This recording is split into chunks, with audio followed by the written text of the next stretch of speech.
हमारा स्वाध्याय चल रहा है डॉक्टर जोसेफ मर्फी की बुक आपके अवचेतन मन की शक्ति।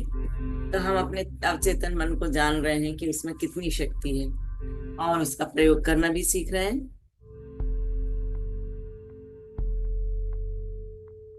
तो अब बताते हैं, प्रार्थना में सफलता पाने के 3 कदम हैं। अभी बताया था उन्होंने कि कई बार हमारी प्रार्थनाएं सफल नहीं होती हैं, उसके सही परिणाम नहीं मिलते हैं।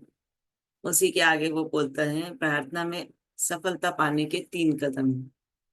सफल प्रार्थना के लिए 3 मूलभूत कदमों की जरूरत होती है। पहला है समस्या को स्वीकार कर लें या माने। दूसरा है समस्या को अवचेतन मन के हवाले कर दें। सिर्फ वही इसे सुलझाने का सबसे प्रभावी साधन जानता है। तीसरा है गहन विश्वास की शांत अनुभूति रखें कि यह काम हो चुका है। मतलब हमने अगर रख दिया है समस्या अवचेतन मन के सामने, तो हमें पूरा विश्वास होना चाहिए कि हमारी समस्या का समाधान हर हाल में हो गया है। झिझक और शंकाएं आपकी प्रार्थना को सिर्फ कमजोर करती हैं। खुद से ये ना कहें, काश मैं ठीक हो जाता, या मुझे उम्मीद है यह कारगर होगा। जो काम होना है उसके बारे में आपकी भावना से ही परिणाम तय होता है। मान लें कि आपको सामंजस्य अवश्य अवश्य मिलेगा, मतलब विश्वास कर लेना है। मान लें कि आपको सेहत अवश्य मिलेगी, मतलब विश्वास कर लेना है कि आपको सेहत अवश्य मिलेगी। अवचेतन मन की असीमित उपचारक शक्ति का जरिया बनकर आप प्रभावी बनते हैं। सेहत के विचार को अवचेतन मन तक पूरे विश्वास के साथ पहुंचाएं, फिर आराम से बैठ जाएं। खुद को इसकी शक्ति के भरोसे छोड़ दें। हर स्थिति और परिस्थिति में कहें, यह भी गुजर जाएगा। आराम और विश्वास के साथ आप अवचेतन मन में विचार भरते हैं। इससे विचार के पीछे की गतिमान ऊर्जा को क्रियाशील होने और विचार को साकार करने की सामर्थ्य मिलती है। तो जब हम शांत अवस्था में बैठते हैं और सोचते, देखिए कोई भी समय टिकता नहीं है, चाहे किसी का अच्छा समय हो या बुरा समय हो, वो निकल जाता है। तो इसमें भी वो यही बता रहे हैं कि यह समय भी गुजर जाएगा। आराम से बैठना है और फिर जो चाहते हैं अवचेतन मन से बोलना है और शांति से विश्वास के साथ रहना है, तो आपको वो उसकी प्रतिक्रिया अवश्य ही मिलेगी। आपको प्रार्थना के विपरीत परिणाम क्यों मिल सकते हैं? अब यहाँ उन्होंने बताया कि आपको प्रार्थना के विपरीत परिणाम क्यों मिलते हैं। एमाइल कुए मशहूर फ्रांसीसी वैज्ञानिक मनोवैज्ञानिक हैं, जिनके अमेरिका में बहुत से प्रशंसक हैं। उन्होंने एक महत्वपूर्ण बात कही थी, जब आपकी इच्छाओं और कल्पना में संघर्ष होगा तो हर बार आपकी कल्पना की जीत होगी। वे इसे विपरीत प्रयास का नियम कहते हैं। मान लें आपसे जमीन पर रखे एक संकरे पटिए पर चलने को कहा जाए, आप बिना कोई सवाल किए ऐसा आसानी से कर लेंगे। लेकिन मान लें वही पटिया 20 फीट ऊंची हो, 2 दीवारों के बीच रखा हो, क्या आप उस पर चलेंगे? क्या आप ऐसा कर पाएंगे? शायद नहीं। पटिए को पार करने की आपकी इच्छा आपकी कल्पना से संघर्ष करेगी। आप कल्पना करने लगेंगे कि आप पटिए पर लड़खड़ा रहे हैं और उतनी ऊंचाई से जमीन पर गिर रहे हैं। हो सकता है पटिए पर चलते। मैम हाँ। मैम आपकी आवाज बीच बीच में रुक जा रही है। क्यों रुक रही है? बस 1 सेकंड 2 सेकंड ऐसे रुक रही है। अच्छा, कुछ डिस्टरबेंस होगा उसमें। अभी ठीक है? हाँ।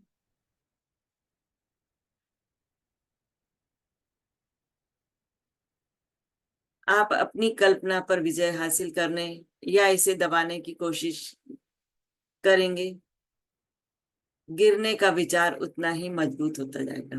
जितना आप कोशिश करेंगे दबाने की कि हम नहीं गिरेंगे, तब भी वो आपका विश्वास उतना ही मजबूत होता जाएगा, विचार मजबूत होता जाएगा। और फिर जब अगर आप ऊंचे पटिए पे चलेंगे तो हो सकता है आप गिर जाएं। मैं अपनी असफलता से उबरने के लिए इच्छा शक्ति का प्रयोग करूंगा। का विचार असफलता के विचार को प्रबल बनाता है। मतलब अगर सोचते ना कि हम असफल होंगे तो मैं अपनी इच्छा शक्ति को प्रबल करूंगा, तो इसके बाद भी असफलता ही हाथ लगती है।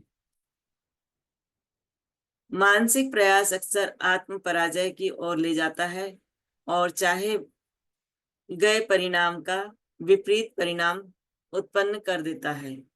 इच्छा शक्ति लगाने पर ध्यान केंद्रित करना, इस बात पर जोर देना है कि आप में शक्ति की कमी है। यह तो इस तरह का फैसला करना है कि आप हरे हिप्पोपोटेमस के बारे में बिल्कुल नहीं सोचेंगे। मतलब ये कि जिस बारे में अगर आपसे कह दिया जाए कि आप इसके बारे में बिल्कुल नहीं सोचेंगे, तो आपके दिमाग पर वही हावी हो जाता है और केवल आप उसी के बारे में सोचते जिस बारे में आपको मना किया जाता है। आपका अवचेतन मन दो विरोधी विचारों में से अधिक प्रबल विचार को स्वीकार कर लेगा। शायद आप ये सोच रहे हो, मैं सेहत चाहता हूं, मुझे यह क्यों नहीं मिलती है।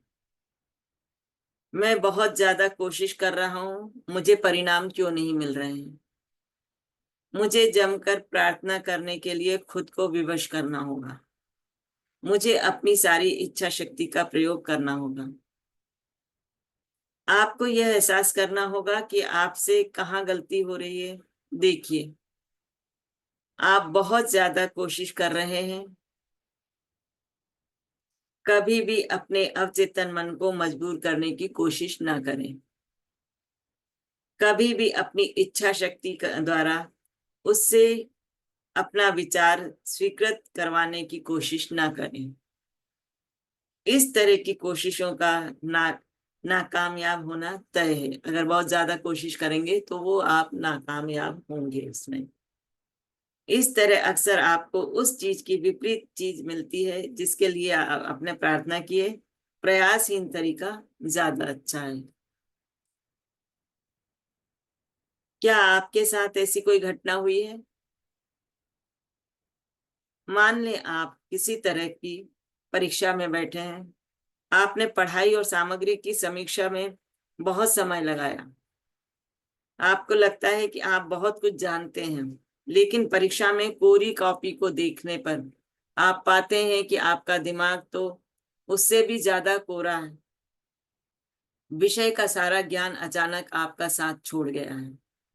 आपके एक भी प्रासंगिक विचार नहीं आते।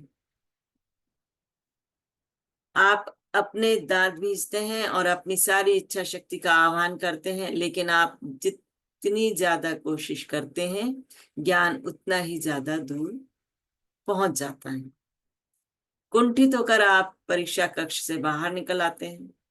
मानसिक दबाव कभी कम हो जाता है। जैसे ही आप बाहर निकलते हैं तो आपका मानसिक दबाव कम हो जाता है।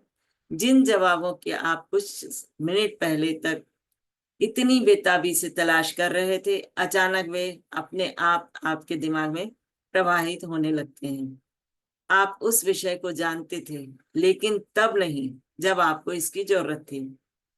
आपकी गलती यह थी कि आपने याद करने के लिए खुद को मजबूर करने की कोशिश की। मतलब बहुत ज्यादा अपने आप पर प्रेशर डाला। विपरीत प्रयास के नियम के अनुसार इससे सफलता नहीं बल्कि असफलता मिली। आपको इसका ठीक विपरीत परिणाम मिला जो आपको चाहिए था या जिसके लिए आपने प्रार्थना की थी। इच्छा और कल्पना शक्ति के संघर्ष को हल करना चाहिए। मानसिक शक्ति या इच्छा शक्ति का प्रयोग करना यह मान लेना है कि कहीं न कहीं विरोध है। बहरहाल, विरोध की कल्पना करने से विरोध उत्पन्न हो जाता है। अगर आपका ध्यान मनचाही वस्तु को हासिल करने की बाधाओं पर केंद्रित है, तो इसका मतलब है कि यह आपके मनचाहे परिणाम को हासिल करने के साधन पर केंद्रित नहीं है। मतलब अगर आपका मनचाही वस्तु को पाना चाहता, लेकिन उसका ध्यान कि कैसे मिलेगी, क्या मिलेगी, उस पे अगर केंद्रित है तो वो नहीं मिलेगा।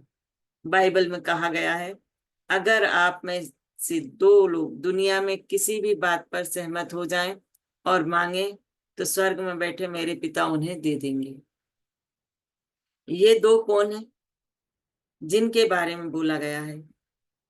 ये किसी विचार, इच्छा या मानसिक छवि पर आपके चेतन और अवचेतन के बीच के सामंजस्यपूर्ण मेल या सहमति के प्रतीक है। मतलब हमारा चेतन मन और अवचेतन मन सहमत होगा तभी वो चीज हमें मिलेगी।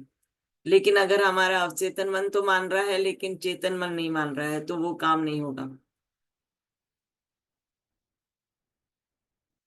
जो दो लोग सहमत हैं वे हो सकते हैं आप और आपकी इच्छा हो, आपका विचार और भावना हो, आपकी इच्छा और कल्पना हो। अपनी इच्छाओं और कल्पना में सारे संघर्ष से बचने का तरीका निष्क्रिय उनिंदी अवस्था में पहुंचना है, जो सारे प्रयास को न्यूनतम कर देती है। चेतन मन उनिंदी अवस्था में काफी हद तक डूब जाता है। आपके अवचेतन को सराबोर करने का सबसे अच्छा समय सोने से ठीक पहले का है। ऐसा इस कारण है क्योंकि अवचेतन मन सोने से ठीक पहले और जागने के ठीक बाद सबसे ज्यादा सशक्त होता है। इस अवस्था में वे नकारात्मक विचार और तस्वीरें नहीं रहती हैं जो आपकी इच्छा को नकारती हैं और आपके अवचेतन मन द्वारा उनकी स्वीकृति को रोकती हैं। जब आप मनोकामना पूरी होने की वास्तविक कल्पना करते हैं और उपलब्धि का रोमांच महसूस करते हैं तो आपका अवचेतन मन आपकी मनोकामना पूरी कर लेता है। मतलब यह है कि आपने सोचा है और उसको महसूस किया है कि वो हो गया है और आप खुश हो गए हैं तो वो आपकी मनोकामना पूर्ण हो जाती है। बहुत से लोग अपनी सारी दुविधाओं और समस्याओं को अपनी नियंत्रित, निर्देशित तथा अनुशासित कल्पना से उलझा लेते हैं। वे जानते हैं कि वे जो कल्पना करते हैं और जिसे सच महसूस करते हैं वह होगा और अवश्य होगा। शारा जी नामक एक युवा महिला बड़ी हताश मेरे पास आई। अब यहाँ वो एक महिला के बारे में बता रहे हैं। वह एक लंबे जटिल मुकदमे में उलझी हुई थी जिसकी तारीखें बढ़ती जा रही थी और कोई अंत नजर नहीं आ रहा था। उसकी सबसे गहरी इच्छा मुकदमे का सामंजस्यपूर्ण समाधान थी। बहरहाल उसकी मानसिक तस्वीरें असफलता, हानि, दिवालियेपन और गरीबी से भरी थी। मतलब उसने मन में सोच लिया था ये सब कि वो गरीब हो गई है, दिवालिया हो गई है, असफल है। परिणाम वैसा ही मिल रहा था जैसे कुएं ने भविष्यवाणी की थी। उसकी कल्पना शक्ति उसकी इच्छा पर हावी हो गई थी और मुकदमा टलता जा रहा था। मेरे सुझाव पर सारा पूरे हर रात सोते समय खुद को उनिंदी निष्क्रिय अवस्था में ले जाती थी और अपनी समस्या के सबसे अच्छे संभावित अंत की कल्पना करने लगती थी। वह उसकी भरसक कोशिश करती थी। वह जानती थी कि उसके दिमाग की छवि अंततः उसके दिल की इच्छा के अनुरूप बन जाएगी। उसको पूरा विश्वास था। निष्क्रिय होने पर वह बहुत चित्रात्मक तरीके से यह कल्पना करने लगी कि मुकदमा खत्म होने के बाद वह अपने वकील से मिल रही है, परिणाम के बारे में सवाल पूछ रही है और उसके स्पष्टीकरण सुन रही है। उसने सुना कि वकील उससे बार बार कह रहा है मुकदमे का कोर्ट से बाहर समझौता हो गया है, यह बिल्कुल उचित समाधान है। ये मतलब सोच भी रही है और कल्पना में सुन भी रही है। दिन में जब डर के विचार उसके दिमाग पर आते थे तो शारा वकील से मुलाकात का मानसिक वीडियो टेप चला देती थी जिसमें शब्द और हाव भाव भी थे। उसने वकील की मुस्कुराहट, उसके अंदाज, उसकी आवाज, उसके विशिष्ट शब्दों की कल्पना की। उसने यह इतनी ज्यादा बार और इतनी निष्ठा से किया कि डर दिमाग में घुसने से पहले ही खत्म हो गया। कुछ सप्ताह बाद उसके वकील ने उसे फोन किया। उसने वही कहा जिसकी वह कल्पना कर रही थी, सच मान रही थी। मुकदमे में समझौता हो गया है और वह जानती थी कि समझौता उचित ही होगा। ये अब आपका हो गया। अब थोड़े विचार जो अब तक के जो लेसन हुआ है उसके उन्होंने छोटे से शार्ट में दिए हैं। अगर जिसने नहीं सुना होगा एक बार फिर रिवाइज हो जाएगा उसको। याद रखने लायक विचार, वो विचार हैं जो हमें याद रखने हैं हमेशा। पहला है मानसिक दबाव या बहुत ज्यादा कोशिश तनाव और डर का सूचक है। ये प्रार्थना के दबाव को रोकते हैं। आराम से काम अच्छी तरह से होता है। मतलब हम अगर बहुत ज्यादा तनाव में रहेंगे, बहुत ज्यादा कोशिश करेंगे, तो वो हमारे कार्य जो प्रार्थना है उसको रोकेगी, और हम आराम से अगर सोचते हैं और छोड़ देते हैं तो वो काम हमारा आसानी से हो जाता है। सेकंड है, जब निष्क्रिय अवस्था में आप किसी विचार को स्वीकार करते हैं तो आपका अवचेतन मन उस विचार को साकार करने में जुट जाता है। तीसरा है, पारंपरिक तरीकों से मुक्त होकर सोचें और योजनाएं बनाएं। जान लें कि हमेशा हर सवाल का कोई ना कोई जवाब होता है और हर समस्या का समाधान भी होता है। चौथा है, अपने दिल की धड़कनों, फेफड़ों की के सांस लेने या शरीर के किसी अंग के कार्य को लेकर ज्यादा चिंतित ना हो। अपने अवचेतन मन पर पूरा भरोसा करें और बार बार दावा करें कि सही काम हो रहा है। पांचवा है, सेहत की भावना से सेहत उत्पन्न होती है, दौलत की भावना से दौलत उत्पन्न होती है, और आपकी भावना कैसी है ये आपको देखना है। छठा है, कल्पना आपकी सबसे बड़ी आंतरिक शक्ति है। अच्छी और सुंदर चीजों की कल्पना करें। आप वैसे ही हैं जैसे आप खुद के बारे में कल्पना करते हैं। मतलब आप जो कल्पना करेंगे आप वैसे ही रहेंगे। सातवां है, उनिंदी अवस्था में चेतन और अवचेतन मन के बीच संघर्ष नहीं होता है। सोने से पहले अपनी इच्छा के पूर्ण होने की बार बार कल्पना करें।